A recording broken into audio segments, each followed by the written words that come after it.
2 हफ्ते में 2600 करोड़ रुपीस इस व्यक्ति ने कमा लिए थे शेयर बाजार से। 2 वीक्स में 2600 करोड़, और वो भी शुरू किया था केवल 2 लाख रुपए से। तो जाहिर सी बात है कुछ तो डाउट होगा। एफबीआई अपना इन्वेस्टिगेशन कर रही है। इन्वेस्टिगेशन में एक बहुत बड़ी लिस्ट इनके पास निकली है कि इनने कितने ट्रेड्स लिए। इन्होंने उसके बाद बात करी एसईसी, जो वहां की रेगुलेटर है, कि भाई हमको सारे लिस्ट दे दीजिए, क्या ट्रेड्स लिए, कैसे क्या लिए। हैरानी की बात है 126 हाई रिस्की ट्रेड लिए गए उस साल, और वो 126 के 26 सही ट्रेड्स, कुछ गलत नहीं, सब के सब सही। अब इंटरोगेशन में बिठाया उस बंदे को। उस बंदे ने जो बात कही उसने सबको हिला के रख दिया। उस बंदे ने कहा मेरे को ये सारी चीजें इसलिए नहीं पता कि मैंने इनसाइडर ट्रेडिंग करी है। इनसाइडर ट्रेडिंग करी थी 126 कंपनीज के बारे में थोड़ी पता रहता मेरे को, जो मैं इतना धनाधन कर रहा हूँ। इतना भी बड़ा इंसान तो हूं नहीं मैं। तो एफबीआई बोले हाँ ये बात भी सही है, तो तुमको कैसे पता? उस बंदे ने बोला वो मेरे को इसलिए पता है क्योंकि मैं 200 साल बाद से आया हूं, मैं एक टाइम ट्रैवलर। अब ये लोग तो हिल गए, ये क्या चीज है भाई, टाइम ट्रैवलर बोल रहा है 200 साल बाद। बोले मुझे ऑलरेडी मैंने एनालाइज करके रखा है किस दिन क्या होने वाला है। वो डंके की चोट पे बोलता है कि मुझ पे भरोसा करो, मैं तुमको उस समय पे बोलता है मैं तुमको ओसामा बिन लादेन के ठिकाने के बारे में भी बता दूंगा, क्योंकि उस समय पे आपको याद होगा पूरे हाथ पैर धो के पीछे पड़े ढूंढने में। उसने ये भी कहा कि आज से ठीक 17 साल बाद एक बहुत बड़ी बीमारी आएगी, उसका भी सोल्यूशन हमने 200 साल बाद निकाल लिया, वो भी मैं दे दूंगा। किस चीज की बात कर रहा था आप गेस कर सकते हैं। 17 साल बाद 2003 के बाद क्या आया था, लोग कमेंट में गेस कर लेंगे। हम जब पावर की बात करते हैं, हमारे देश में इतने पावरफुल लोग हैं कि आधे घंटे में चीजें गायब हो जाती है। किस प्रकार से लोग गेस करेंगे मैं किसकी बात करूं? बहुत कम लोगों को पता होगा, जो प्रॉपर अपडेटेड होगा उसी को पता होगा। मैं देखता हूं, आप भी सर हिला के बता दीजिएगा आपको पता था कि नहीं पता था। मैं देखता हूं क्योंकि कुछ लोगों को तो ये चीज पता है। तो हमने आज जिस डायनेस्टी की बात करी उसमें बड़े भाई का एक बेटा है, ठीक है, नाम लोग गेस कर लें। उसने अपनी गाड़ी से किसी को उड़ा दिया, उस व्यक्ति की डेथ हो गई। अचानक से एक न्यूज़पेपर ने इस चीज को कैच कर लिया। मीडिया को तो अटेंशन चाहिए, और इतना बड़ा व्यक्ति का अगर कुछ मिल गया तो क्या मतलब क्या से क्या हो सकता है। उस व्यक्ति ने कुछ छापना शुरू किया। उसी दिन आधे घंटे के अंदर सामने वाला, ऐसा माना जाता है कुछ 4 से 5 करोड़ उस जर्नलिस्ट को दिया गया कि चुप रहो, ये कहीं नहीं जाएगा। पूरे फाइनेंशियल मार्केट, पूरे बिजनेस मार्केट, पूरे सरकार को केवल एक व्यक्ति, एक कंपनी चलाती है जिसका नाम है ब्लैक रॉक।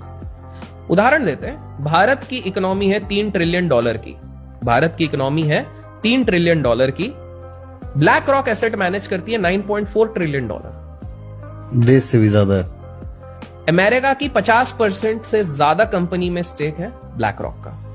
भारत की 45 टॉप कंपनीज, चाहे आप HDFC बोलो, रिलायंस बोलो, इन्फोसिस बोलो, सारी टॉप कंपनी का ओनिंग स्टेक इनके पास है। अगर आप बात करें pre war era Russia Ukraine के जीडीपी सब कुछ मिला दो तो भी उससे ज्यादा एसेट इनके पास है। अब एक कंसेप्ट होता है हेज फंड। बहुत लोगों को नहीं पता कि यूएस में इतने सारे लोग हेज फंड में इंटरेस्टेड क्यों हो जाते हैं। बिकॉज हेज फंड का एक रूल होता है कि you can only take 99 investors. Hedge fund क्या होता है? हेज फंड एक ऐसी जगह होती है जहां पर कुछ सिलेक्टेड बड़े लोग जो रिस्क ले सकते हैं लेकिन उनके पास पैसा भी ढेर सारा है, वो पुल अप करते हैं, अपना कैपिटल एक मैनेजर को देते हैं, वो एक परसेंटेज लेता है, एक शेयरिंग लेता है, और उसके बाद वो किसी भी एसेट क्लास में दुनिया में किसी भी कोने में पैसा लगा के वो इनको पैसा बना के देगा, लॉन्ग या शॉर्ट करके। अब हेज फंड का एक रूल रहता है कि उसमें ना 99 इन्वेस्टर्स आ सकते हैं। आप बोलोगे 99 इन्वेस्टर में आप कितना ही पैसा बना सकते हो? यहीं पर कैच है।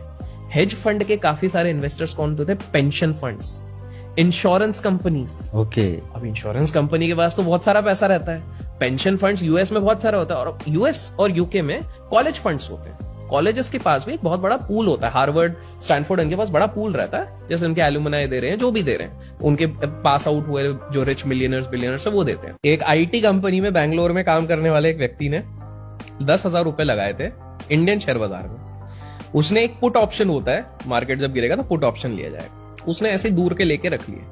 उसको खुद को ये नहीं पता था, उसने तुक्केबाजी में लिया, उसको खुद को ये नहीं पता था कि मार्केट अब क्या खुलेगा।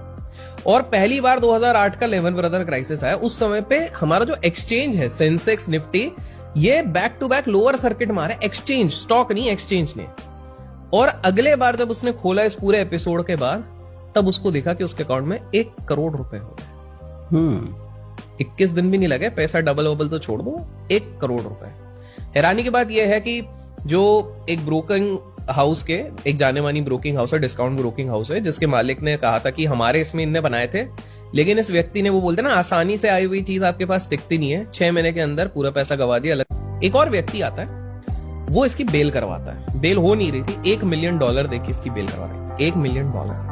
क्योंकि हाई प्रोफाइल है, कहीं ना कहीं प्रॉपर डॉक्यूमेंट के साथ आए, लीगल उसके साथ आए। तो उस समय पे इन लोगों ने बोला ठीक है जाने देते, लेकिन जब भी बुलाएंगे तुमको आना पड़ेगा, जैसे बोलते हैं ना थाने जब भी बुलाएंगे आना पड़ेगा। अब उसके बाद ये जब निकल गए तो इन्होंने सोचा कि यार ये जो व्यक्ति आया था इसने अपना आई कार्ड सब दिखाया। तो यूएस में क्या सबका एक आप समझिए डायरेक्टरी रहती है, हर बंदे के बारे में उधर के रेसिडेंट के इन्फॉर्मेशन रहता है। जैसे उधर के जो अथॉरिटी उनको एक्सेस करने की अच्छा हमारे यूएस को कौन निवासी है उसके बारे में सारी डिटेल है। जो बंदा बेल निकालने आया था उसका डिटेल अब प्रॉपर सर्च करने लगे, कोई अस्तित्व नहीं है। जिस बंदे को हिरासत में लिया था उसका भी कोई अस्तित्व नहीं। उस टाइम पर उन्होंने डिले कर दिया था चेकिंग करना, और उसके बाद क्या अस्तित्व नहीं है। अब ये लोग हिल रहे कि भैया ये क्या सीन हो गया। वो बंदा पैसा बनाया और माना जाता है कि उसके बाद वापस उसने टाइम ट्रेवल करके 200 साल आगे चले गया।